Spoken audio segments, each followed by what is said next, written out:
Hey guys, I just have a very quick, short word that I want to release to you today. I was contemplating just kind of what I'm watching happening in the body of Christ, and I'll share more of this at a later time.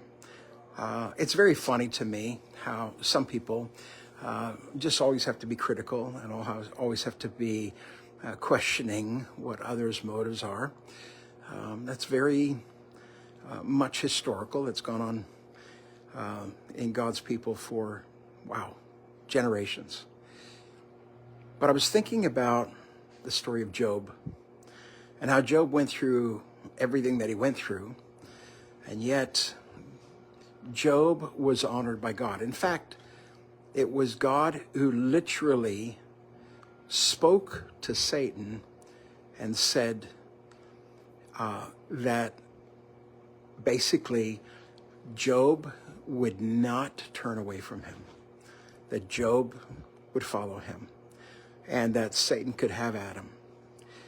We read that story, and I'm looking at some things, and I realize, oh my gosh, these people who are bringing so much criticism among others in the body of Christ, they're the three friends.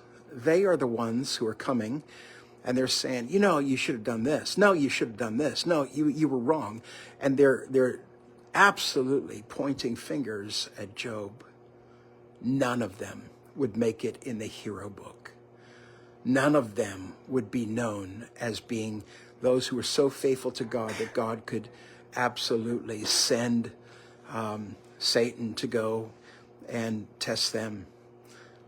It was only Job who made it through that. And as I think about that, and I think about who they thought they were so discerning, so absolutely discerning and correct and righteous and everything else. But in fact, they weren't. They were wrong. They would receive a resounding rebuke that would absolutely just annihilate them as far as any future history that they would be remembered by God in a positive way. They are forever remembered as those who judge one of God's special ones. You know, when we go after God's sons and daughters, you have to be careful. I recall a story that happened in the late 80s. I remember it breaking. I remember it was in 1987. I'll never forget some of the things that happened. But I remember that those who judged, the one who was guilty, but they judged him, guess who was next? The ones who judged would fall. And then the ones who would judge them would also fall. It was a resounding understanding that you don't mess with God's children. If I can be so clear as to make this understanding for us, the last book of the Old Testament speaks so clearly about the fact that if sons are not restored to their fathers and daughters, mothers, whatever, the restoration of the children, the spirit of Elijah, if that does not happen, the whole land will be struck with a curse.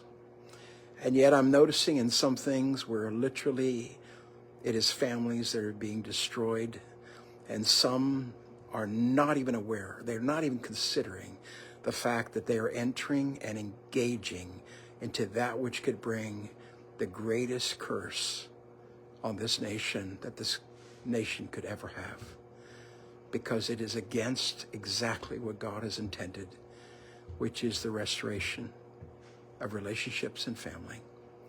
And so I just release that to you today. I'm here today with my family. You can see this is one of my little ones, my granddaughter. And I'm so grateful for what God has given in family. And when I see family breaking apart, when I experience things, because I think it's a naivety that moves towards that, actually. It's a naivety that the things of God are far more important to focus in on than the things that we think are so valuable and important, and that somebody's got to be wrong. And I just really believe that God has something better for all of us. I just want to bless you all. You have an awesome weekend. I don't know if I'll be on here before Christmas or not. If not, Merry Christmas. But I just wanted to bless you all and let you know that God has bigger plans for his church than some think. Some want to destroy it, take it all down. We see something even happening in the secular realm in the same way.